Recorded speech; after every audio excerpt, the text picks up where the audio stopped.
Hello, welcome to the James Cooley Show. It's your life. I'm your host, Dr. James J.C. Cooley. And wow, we got an absolutely fantastic show coming your way today. And I am excited to have this guest on because her story, and I'm not going to give it away, Michelle. I know you waiting on me to give it away. It's so exciting. And we're going to let her tell it. And we're going to sit back and just enjoy this. And I know Michelle got a million questions, and I do as well. So I tell you, whichever platform that you are watching us on, whether it's E360 Television, Transfer TV, YouTube, LinkedIn, Facebook, or if you just listening to us on the radio, KCBQ AM 1170 Answer, FM 96.1, iHeartRadio, Spotify, welcome to the show. If you want to be part of the conversation, whichever platform that you are watching us on, all you have to do is just go to the comments, ask any question that you might have. Or you can pick up the phone and call my main man, Toddy, in our KCBQ studios, and he'll put you to, that number is 1-888-344-1170. How you doing, Dr. Cooley? I'm doing great, doing great. I was having a conversation before we came live with this amazing guest today, and she's got a lot of information to share, especially for viewers out there who want to kind of, I'm not going to spoil the surprise, but we had a really great conversation. I can't wait to introduce her. How are you doing, James? I am doing just fine, but I tell you what, hey, Todd, just like I mentioned to you earlier, man, let's lock everything in. All right, let's do it. I Three, hope two, you got one. them popcorn. It's Your Life is sponsored by James J.C. Cooley.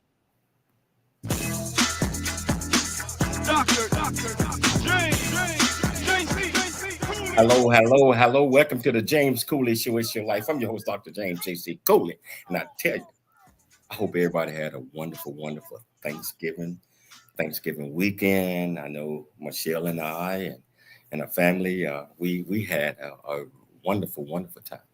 And so I tell you, we got a show. We got a treat for you today. And I tell you what, you might want to be part of this one. So all you have to do is just whichever platform that you're watching us on, just go to the comments, ask any questions that you might have, or pick up the phone and call Todd at our KCQ studios at 1-888-344-1170. How you doing, Dr. Cooley? I'm doing great, doing great. This is going to be an amazing show.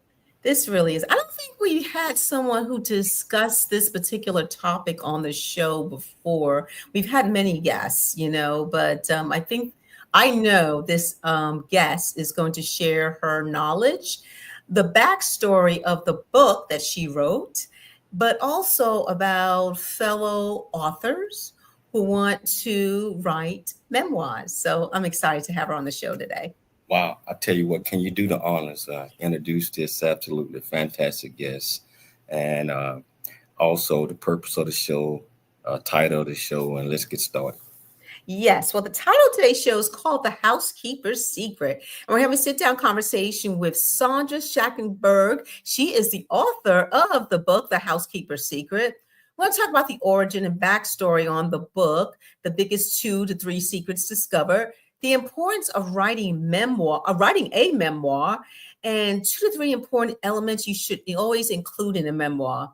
So this Sandra, she is the author of, again, this new book, The Housekeeper's Secret. She's a dual American-Australian citizen. She earned a BS in Finance and International Business at Arizona State University and an MBA specializing in finance and accounting at the University of Southern California. She left a career in corporate finance in 2010 to study creative nonfiction. Wow. She's completed writing courses at Rice University, Write Space, and the Writers University in Houston. When not writing, you will find Sandra enjoying her family, nature, hiking, skiing, biking, cooking, yoga, and walking her dogs. She and her husband, Kit, currently split their time between Houston, Texas, and Park City, Utah. Please welcome to the show for the very first time, Sandra Schnakenburg.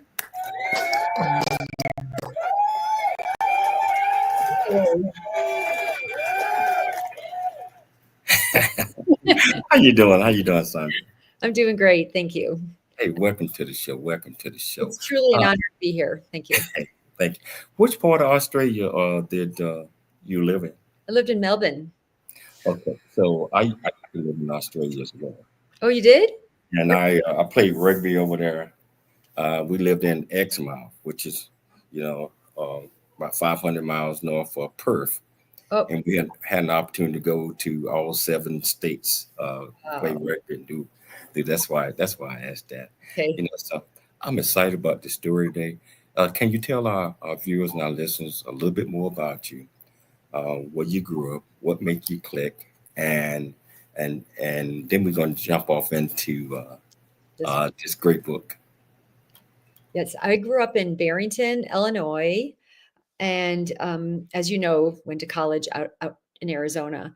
I met my husband of 33 years during college, and we have twins that are 29 years old. We're an active family. We've been very active with our children through sports and coaching and Girl Scouts, and we prioritize family and relationships. And we're just a Christian. I was raised Catholic, and my husband is more Christian, but we're godly family. And that's about it. Yeah. so so twins, yeah. Any grandbabies? No, none yet. We just had our daughter just got married this year. It's been a big year between the book coming out and our daughter getting married, and it was nice because all of our friends from around the world came, and it was wonderful. Wow, so and writing, I'm a writer as well. I know. And what I need to do, what I do is I try to put myself in whatever I'm going to be writing about. Mhm. So that leads to a question. I always throw a wrench in it at the beginning. If you had to use one adjective to describe who you are, Mm-hmm. what would that be and why? I like that question because I think the one adjective that would describe me is curiosity. And that's probably why Lee asked me to write her story, because I was the pesty kid that would constantly ask the questions she didn't want to answer during the lifetime growing up. And I think it goes with just all my life. I've been curious about everything, and I like to go deep into subjects. When you just take me down a rabbit hole and I go way down. Let's talk about your book. You mentioned the person you wrote it about. Can you tell, first of all, can you tell viewers and listeners what the title of the book and what prompted you to write this book?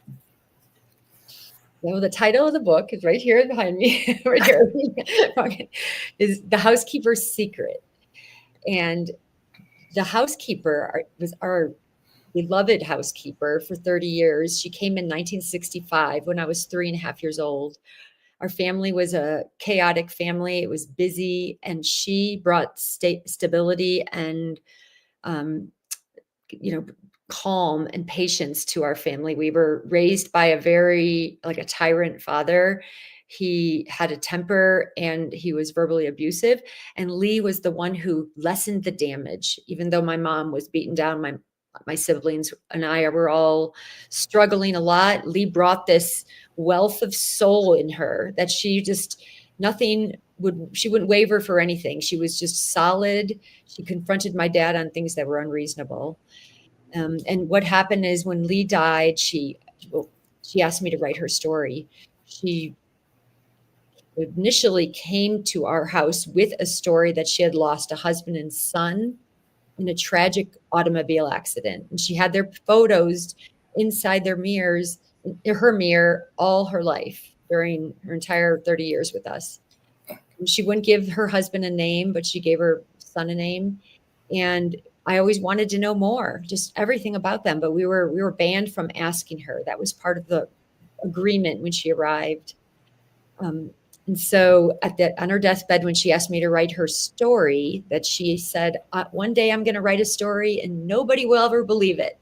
She used to say that like 100 times, all the time. And I was like, what is this story? Is it a threat or a promise?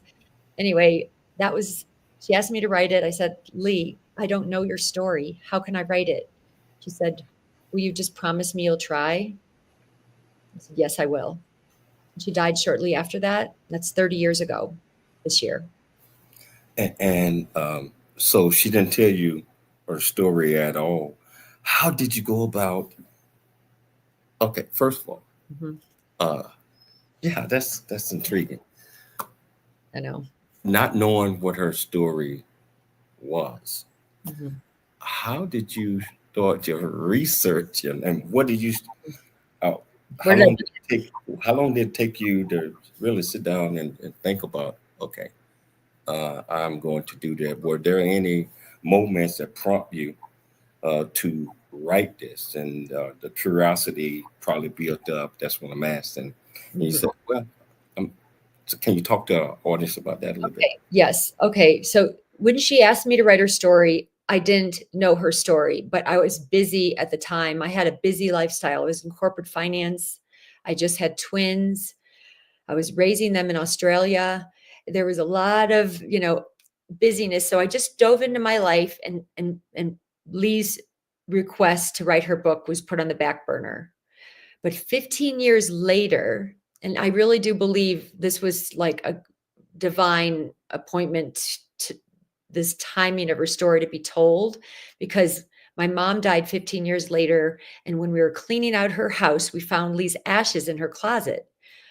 And my mom she knew she had no family. She didn't know what to do with her. So I remembered, I need to do the research and find out where her husband and son are buried. So I'm going to find their burial spots. So I went on this massive investigative journey, looking at vital records, government records, every kind of birth record, like everything, what little I had on them, searching on this accident that I couldn't even locate. And instead, I ended up meeting a friend, which is another diversion at the dog park, when I was just giving up on the whole ordeal. I said, I don't think this story is going anywhere. I don't know if I'll ever find these people. And my friend came up with names and numbers of family members that I knew was Lee's family. Hey, we got to take a station break. It's getting exciting. So I tell you what, we're going to take a station break. If you want to be part of this conversation, whichever platform that you're watching this on, just go to the comments, ask any questions, or you can pick up the phone and dial 1-888-344-1170. Again, that's 1-888-344-1170. It's your life, and we'll see you shortly after the break. There's more stories of greatness to help you overcome adversity coming up on It's Your Life with James Cooley. The James Cooley Show. It's your life. That's right.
Thanks you in advance for your contribution.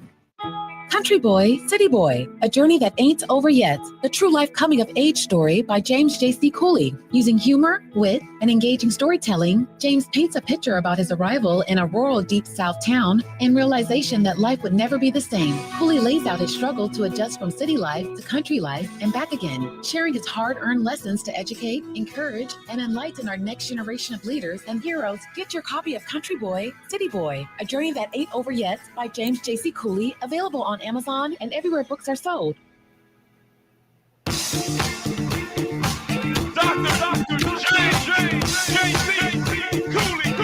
Hello. Welcome back to the James Cooley Show. It's your life, and we got an absolutely fantastic guest on today. And what we're talking about in today's show, we're talking about her book, The Housekeeper Secrets. So, and we are kind of diving into that right now. And what happens, Sandra, is normally during the first segment we kind of get a chance to know the author, and then I bring the heavy hitter in, like Michelle,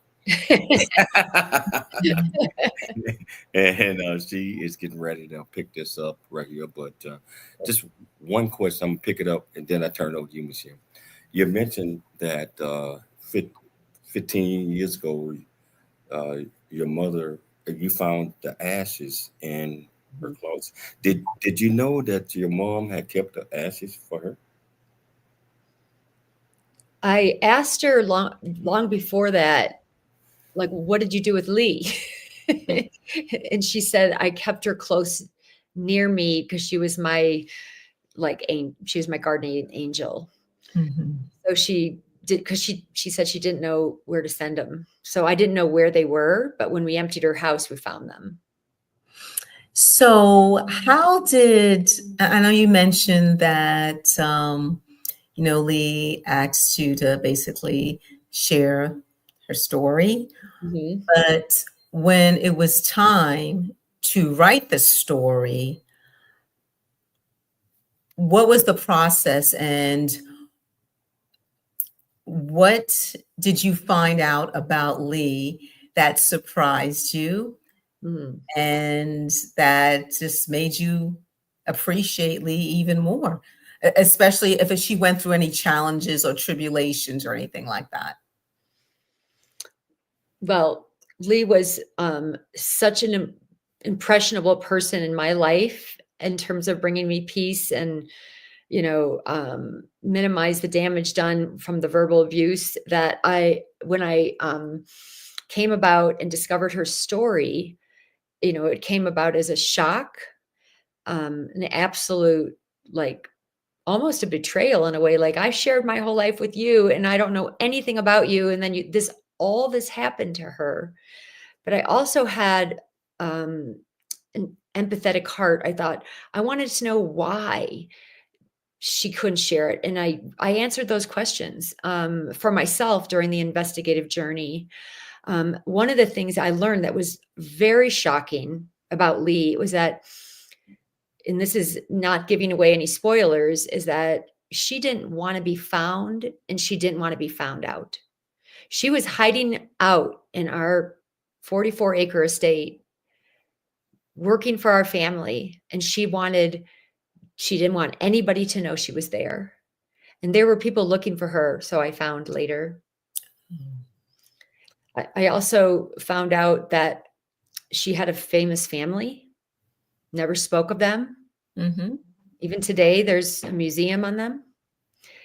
I found out that she had children, several children, and I found a few of them. And those are really traumatic discoveries because my mom would have never had her abandon or leave her family for us. But she said she had no family. We didn't know about any of this. If we didn't have her right name or her birth date. We had this story that never existed, that she had a husband and son. She was never married. There were so many things that she needed to do in order to reinvent herself and be the person she was in our family, because she had such a traumatic, unspeakable, horrendous past that in order for her to be who she really was in the soul, she had to reinvent herself completely. And this is before Google, background checks, all. Mhm. And, our family saw her heart. We saw this beautiful person, and we actually ended up needing her more than she needed us. We were so broken and beaten down. She was just our pillar of strength. So my question is, how can somebody come from such an incredible, horrific past and be such a light for another family? Wow. So you mentioned she was a pillar of strength. How did writing Lee's story help you with your own healing journey? Well, that's a really interesting question because, you know, the process of writing gave me that she entrusted me in this story even before I was a writer or before I became a writer. She knew that I would persevere and that I had the resilience to keep going, to find out the truth, like the curiosity to keep asking the right questions and not giving up. And partly she knew that because when I was 13, I was in a traumatic or a tragic accident. A car hit me while I was on my bike, and the car was going about 100 miles an hour. And I had a traumatic brain injury. And from that process, Lee knew all the right things to do, which nobody in my family knew that they were even exercises for traumatic brain injury patients. But I was being coached by her. It was almost like the Karate Kid, when he was being coached, with the cleaning, and I, wipe. Wax off, wax on. Yeah, wax on. So I was doing that with brass faucets. I was working for Lee, like I was the housekeeper. And it's not the secret, but this is what happened: is my mom wanted me to learn to focus again because I was ADHD. After the accident, my brain was just going everywhere. Mm-hmm. And so to learn to focus, she had me doing puzzles, doing cleaning. I was shining crystals over and over again. She'd go, nope, not good enough. Use that elbow grease. And this is where I started asking her questions. She's in the room and I'm like, what about your siblings? What about your family? And she would just be, enough already, get back to work, keep focusing. And I would be like, well, can't you tell me anything? But that was really how it happened. It just so naturally over the years, she was my in-house physical therapist. And I wouldn't have known in a million years when I was writing this story that she had gone through a similar tragedy, not from a car hitting her, but much worse. And she had gone through traumatic brain injury, so severe that she had, multiple decades of recovery. And yes, she was such a simple, lovely, calm, person, and so at peace with herself, like in a way that you want some of it, like or you just want some of that. Like, how do you get like that? How do you get so content you were so content even when we just had this big major blowout in the family and the roof went off the house and dad just threw everything and everybody's, and all of a sudden here's Lee. I don't know what the big deal is. You don't let anybody knock you over, and she believed in part of her strength was through God. Wow. God is her strength. Mm-hmm. Do you have pictures of Lee? Oh. Are they in the book or no? Oh, yes. I got pictures of her with our family. They're in the book. Mm-hmm. Got a whole slideshow of her. She was Creole, so she was half French, half African American, and she was very light. She blended in our family. She was our family. We didn't see her as anything but us. Like we saw her as our family. It was almost like there were no lines and barriers at all. And we kidded around about all that because everything she did for us, we would be doing it for her. Like I worked for her when she wanted to watch a baseball game. Yeah. Well, when you talk to Lee's family, especially her children, it seems like, okay, you didn't know that part of her life, but when you communicated with them about what Lee meant to your family, How did that make them feel? Because they're hearing from you another side of their mother, Right. or sister, or cousin, whoever you spoke with the family. How did that feel to hear different sides to this person? Like, how did her family feel, and how did you feel? Well, I can't even express the feeling of driving out to their neighborhood and all meeting together at their house. Mm-hmm. The 3 out of the 5 children we found, and it was overwhelming love. They, embraced us like family. We were singing "We Are Family." It was just beautiful. I mean, and they, and part of me said, oh, well, are you upset that your mother raised us? And they ended up having wonderful mentors as parents to raise them. So they had a really good upbringing and a lot of love. What upset them the most is that they went on these years of searching for her. And they ended up at the maid agency where there was a specific request that she's working for a family on the north side, and we are under strict rules not to give you out that information. And they really hit end of the road. And I think that when they found out that their mother didn't die in the gutter or didn't end up,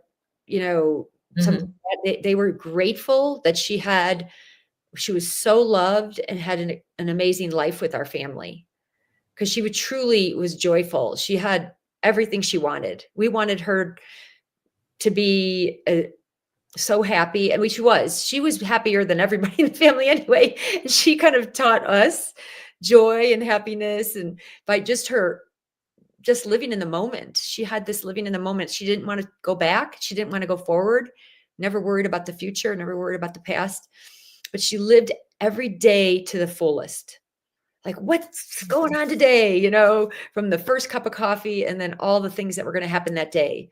It was always a cheerful, exciting schedule and something we were going to do together, like maybe wrap it up with a dinner or an Irish coffee, which was her favorite thing. Oh, wow. Yeah. We're getting ready to go into a break in about a minute or so. So we're going to kind of talk about in the next 2 segments about memoirs. Now, everyone's heard that word before, but do people really understand what a memoir is compared to like an autobiography or etc.? So we're going to dive into that in the next segment. Okay. I tell you what, I'm sitting back here just listening to the stories, and I know that viewers out there are listening. If you want to be part of the conversation, join the conversation. Let me make it easy for you. All you have to do is just pick up the phone, dial 1-888-344-1170. Again, that's 1-888-344-1170. It's your life, and we'll see you shortly after the break. There's more stories of greatness to help you overcome adversity coming up on It's Your Life with James Cooley. Craving a slice of Chicago right here in Temecula wine country? Then dive into legendary Chicago deep dish style pizza at Rosati's Pizza Pub. Piled high with gooey cheese, rich tomato sauce, and your favorite toppings, Rosati's delivers the taste of the Windy City right to your table or front door. Enjoy the cozy pub atmosphere and an impressive selection of Temecula wines. Come on down to Rosati's Pizza Pub for your slice of Chicago right here on Rancho California Road, or order online at myrosatis.com. Rosati's, where Chicago deep dish pizza.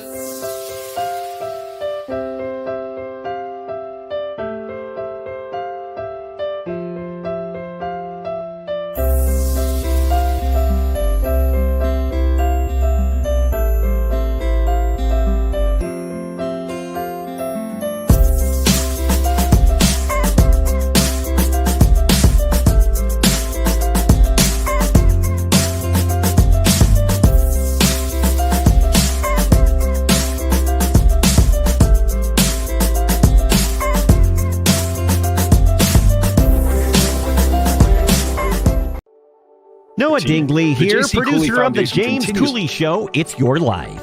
And the new audio version of James' book, Country Boy, City Boy, A Journey That Ain't Over Yet, is a must-have. James shares his true life story of struggle and success in America. It's both a cautionary tale and a roadmap to achieving the American dream. Get the new audio version of Country Boy, City Boy, A Journey That Ain't Over Yet by James Cooley on Amazon.com or wherever audiobooks are sold.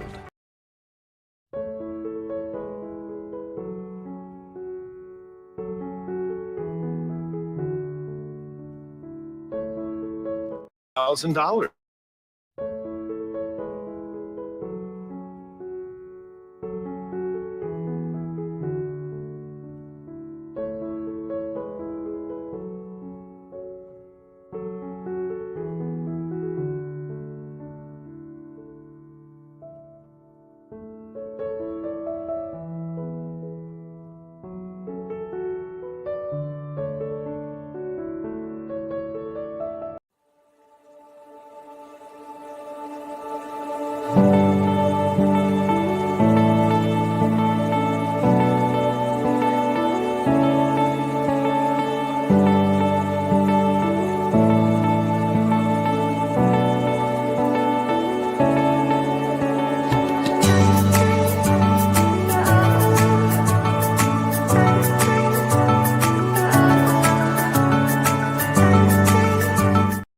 Get the new audio version of his book, Country Boy, City Boy, A Journey That Ain't Over Yet by Dr. James Cooley on Amazon or wherever books are sold.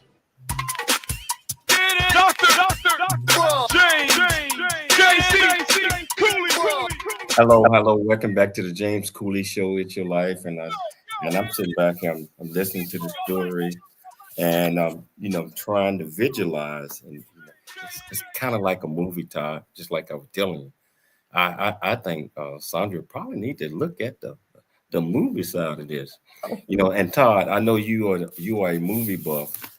How many bags of popcorn have you eaten already? I've eaten 3 out of my 5 bags of popcorn. It's a great show. I agree with you, though. It would make a great movie. Oh, absolutely. And I tell you what, our viewers out there, I see it's a lot of you guys watching. You want to be part of the conversation? Pick up the phone. Dial 1-888-344-1170. Sandra, now Michelle was talking about a book and a memoir. Can you tell our viewers and listeners what's the difference between a book and a memoir? Well, a lot of times a book is, compared to like an autobiography versus a memoir. An autobiography would be like the story of one's entire life, for example, like Barbara Streisand's autobiography. A memoir is more like a sliver of their life, like a thematic sliver. So they'd have a theme. It would be like maybe divorce, maybe loss, some kind of love theme, or, survival, resilience, whatever the theme is. It would narrow the topic to certain scenes that actually built on that theme. And also a memoir would come to a revelation. Like I transformed the way something about me changed. For instance, after I wrote a memoir, I've healed through my memoir. For example, I came to a realization about Lee in my memoir. Wow. So memoir is kind of like, I think, I'm just asking, kind of like a diary or something, a ship captain documenting everything, and putting bits and pieces of it out there to make sense. Am I on the right track? It would be like say I was, having issues with my marriage, and I wanted to write something about my life say I was married to somebody and I'm not. I've got the best husband ever, but say I'm married to somebody that's not, a good man. Then I would say I wanted to write a memoir about it because I went through such a journey with him and I ended up leaving the marriage. And that would be a very thematic theme of resilience, survival, and overcoming, getting through it. How did I survive this, abuse or whatever, that kind of thing. So it's really a topic of like Lee's, the story I wrote, The Housekeeper's Secret, like the theme would be resilience and survival and love. There'd be a lot of scenes that show the love that we had for her and she had for us. And there'd be like what she survived, what I survived, together. It's a braided memoir because it has two protagonists, two timelines, and it has two revelations. Like both of them, like I came to a revelation about Lee's life and why she did what she did, which was a big, question I had in my mind. Like, why did she do this? Like, why did she leave her family? And then I had a revelation about my own family and who I am in that. How, so your book is primarily, I think what you just said is a memoir, right? Yes. Yes. How did you come to the conclusion to write a memoir opposed to a book? Both of them are books, but and the way I see it is, in a book, is you're writing about a lot of different chapters, et cetera, et cetera, et cetera, and they fall in order. How did you go about picking the most important things out of a lot of different things to put in a memoir? That's a really good question, actually, because it's a revelation memoir. And that means that there was revelations from the findings in the memoir by the process, the investigative journey I went on, both in Lee's life and through reflection in my life. There was revelations. So it's an emotional journey, and it comes to a aha, like what I learned from that. Did you have to travel outside of Australia to meet the rest of her? I mean, once you discovered that she had family members, were everybody in Australia, or you had to go overseas somewhere else? Oh, no. I lived in Australia up to 1999. So I went home to visit for like months at a time, to visit my home in Chicago where I grew up. Mm-hmm. And when I wrote the story, I was living in Texas primarily and partly in Utah, but it's over a span of the last 10 years. So I was, COVID was actually helpful because I was like, okay, now I can't do anything. I have no excuse, no distraction, and I could sit down and write it. And so we were in an apartment in Texas, but so no, I was the story. Lee died in 1994, 30 years from this year. Mm-hmm. I left Australia in 1999 to raise the kids with our family. Which part of Texas? Houston. Yeah, we live in Dallas, Fort Worth. Yeah. And we also live in California, so we split okay. time, back. Yeah. I'm in Park City, Utah right now. Yeah. Oh yeah. It's kind of cold there a little bit, ain't it? Yeah, it's nice. Yeah. So for the readers that are listening, what would they get, or how would they have the courage and confidence? I mean, to first of all read a memoir, and secondly, how would they go about putting one together if they wanted to follow suit and similar to what you're doing, whatever thoughts that they have, whatever situation or circumstances they wanted to share with the world? Yeah. Well, the first thing to write a memoir, you need to understand what the point of your memoir is going to be, what the theme is. Once you have a theme and understand the arc, which would be like the structure of, you have a strong beginning, like a inciting incident, you have a strong middle, like a climax, and then you have an end that comes to a revelation. Once you have that arc, you're able to jot down, start writing. You can start writing your story and build it, and then have it go into the process of the revelation. But one of the things a memoirist need to do is they have to get vulnerable. You have to get deep down in your heart. And writing is like throwing up on the page. You have to just write.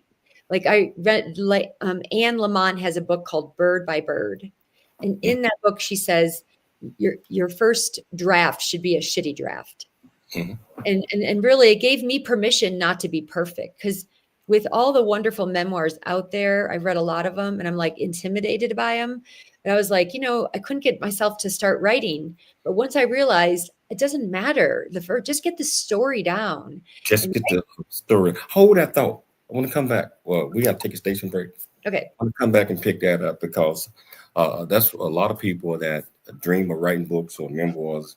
Yes. They feel that they have to get everything perfect the first time, and Right. it doesn't work that way. That's right. You know, so I tell you what, we're gonna take a station break. If you want to be part of this conversation, all you have to do is pick up your phone, dial 1-888-344-1170 again.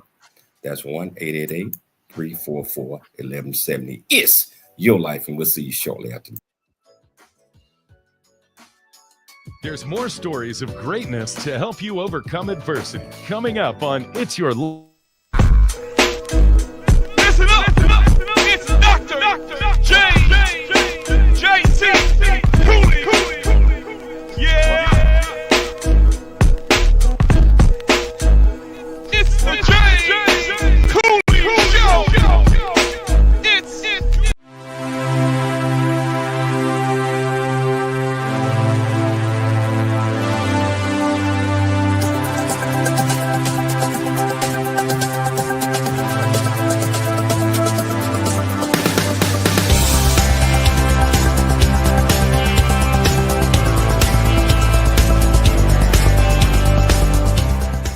Hello, I'm Dr. James J.C. Cooley from the United States of America, and I am here to just say, first of all, I'm so happy and honored to be on it, to be in the Coffee Book 2023, Unified Brain Z and the other organizations. Thank you so much for giving me an opportunity to be a part of this collection.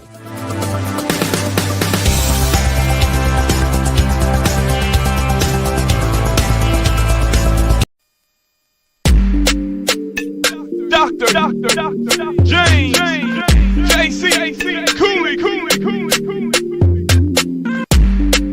The James Cooley Show. It's your life. In this life you are gonna grow, but there's things in this world that you gotta know. To be the best that you can be, you wanna grow real big into a strong tree. To be who you're created to be, the one who's gonna leave a legacy is you. But you got to have these 4 C's. Create, collaborate, then you commit with confidence. Create, collaborate, then you commit with confidence.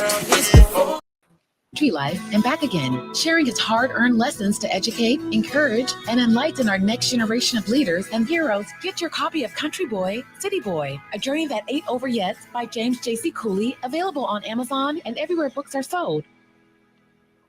Craving a slice of Chicago right here in Temecula wine country? Then dive into legendary Chicago deep dish style pizza at Rosati's Pizza Pub. Piled high with gooey cheese, rich tomato sauce, and your favorite toppings, Rosati's delivers the taste of the Windy City right to your table or front door. Enjoy the cozy pub atmosphere and an impressive selection of Temecula wines. Come on down to Rosati's Pizza Pub for your slice of Chicago right here on Rancho California Road, or order online at myrosatis.com. Rosati's, where Chicago deep dish pizza meets Temecula charm.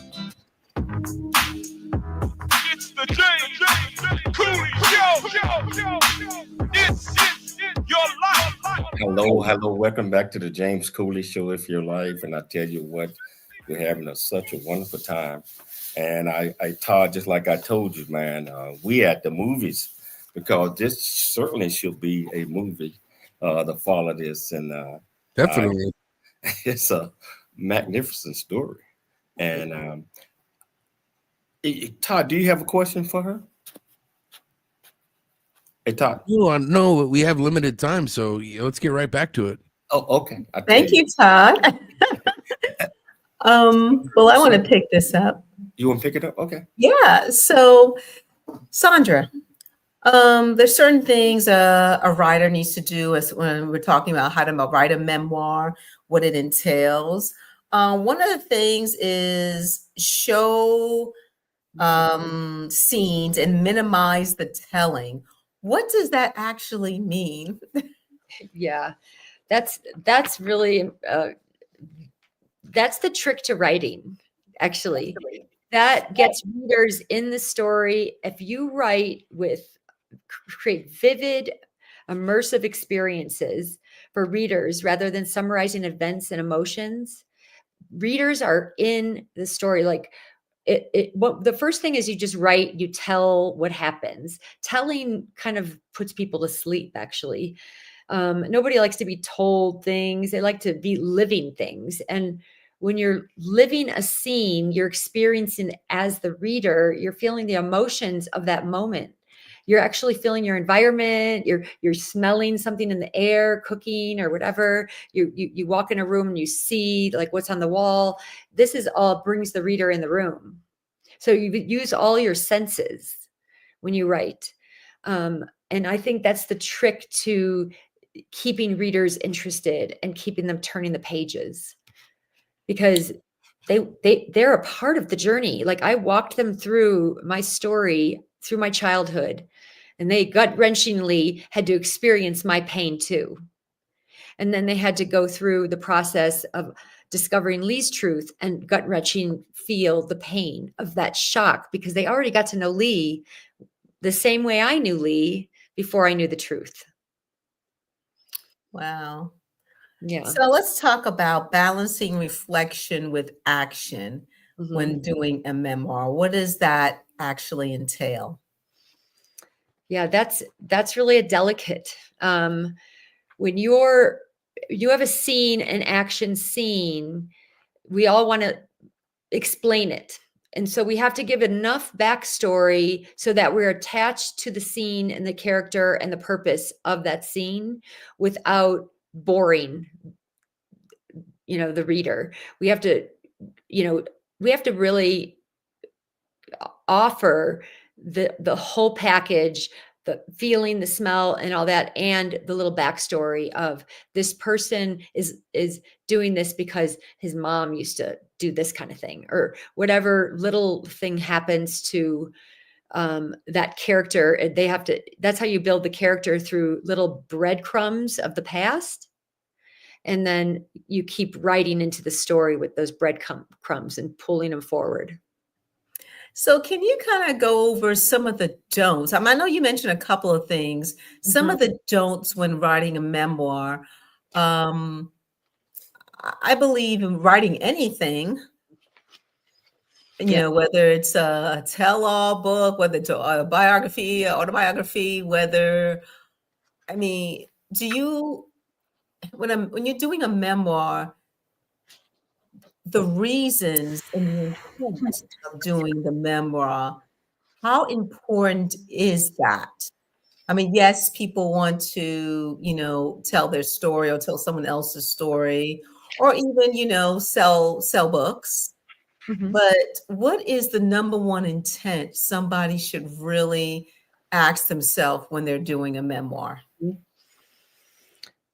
Probably what impact it's going to have on its audience, on the readers, how the readers can relate. Because what you want to do is write a book, a memoir, that takes the reader through an emotional journey. And then they can identify through what experiences you're writing about. And in my memoir, The Housekeeper's Secret, I have multiple issues in this memoir. It's a wide range of issues. So people who have already blurbed it would have attached to, an issue that they had in their life, and they can relate to that issue. And then there'd be another person that would read it and say, this is what struck me in your book over here. It's a different issue. And I think that's the interesting part of this memoir, because it's so broad based. It's not just about alcoholism, for instance, or just about narcissism, for instance, where a lot of memoirs are. They just focus on that theme. But my theme is about resilience, but it's a broad spectrum of story over a broad timeline. Wow. How important is legacy when writing a memoir? And I'm gonna give a part two, 1B for that question later on. But how important is the legacy when you're writing someone's memoir or your own? Well, interesting. This legacy for this memoir is not only Lee's legacy, but in a way it's mine too. So it's two legacies, but what it does do is it puts something out in the world. The book has a story. It keeps that memory and that story living even after, I'm gone. And now, of course, Lee's gone. Her story lives on. What her life, it gave meaning to her life, and it gave purpose to see her life in the whole. The name of my book before I named it The Housekeeper Secret was Puzzle, because it was like putting together two pieces of a puzzle. And it was like her past and then her life with us. And I do believe like that her legacy, but is just putting that seeing her life as a whole, gave her life meaning and purpose. And I think that's what Memoir does for other people, is that there's a lot of people out there that should write a book because they have great stories. And I'd like them to think about this, is that how their memoir can impact others, how they can share their story and make it be a legacy for their children or grandchildren or other people that have gone through similar circumstances. Because it's not sometimes the story that we're sharing, it's what they did with the story. So like Lee had something happen to her, tragic and awful, but it's what she did with that gave it story. Like she rose above all of it. She showed an incredible resilience and became a light for another family, helping them heal and blossom and grow and protecting them from further damage of verbal abuse and various things. Wow. And we just have a comment. Someone said, what an awesome book right there. So, Sandra, how did your family feel when you wrote this book? What kind of feedback your family, close friends have communicated to you regarding this book, The Housekeeper Secret? Well, I've been very blessed with a close family. My siblings, the 6 of us, are very close. And, I took a lot of memoir classes, and they said a lot of memoirists, family members don't talk to them because they told their family story. And I was worried, like Tara Westover had an issue with that. But not me. I had a lovely siblings that they all read the story before it was published, and they put their okay on it. I know truth is hard, but they all agreed this is what we went through. And this is the story that needs to be told. You know what? Before Dr. Cooley says something, I know where he's going to go with this, because we got a minute, baby. Okay, I'm gonna let you do it. Well, I wrote a memoir, right? And I know when family members don't talk to you after that, because they're exactly what you just said. Yes. But I tell you what, it's tell people real quickly, how can they get your book? Oh, well, my book is available where all books are sold. And it's also coming out on Audible in January. It's supposed to come out tomorrow, but it's coming out in January, the Audible. But the book is Barnes & Noble, Goodreads, Amazon, everywhere books are sold. Yes, and I tell you, I want to thank you so much. We're out of time right now for taking the time to come on the show. I'd like to thank Dr. Jill Cooley for putting together another show. I'd like to thank our folks at our studios in California for always doing a great job. Most importantly, I'd like to thank our viewers and our listeners for tuning in to the James Cooley Show. It's your life. Always, always, always dream big, think big, and be big at everything you do. We'll be back tomorrow, same time, same place. It's your life. Happy holidays from your friends at La Mesa Rehab. We have a lot to be thankful for this holiday season. The physical and respiratory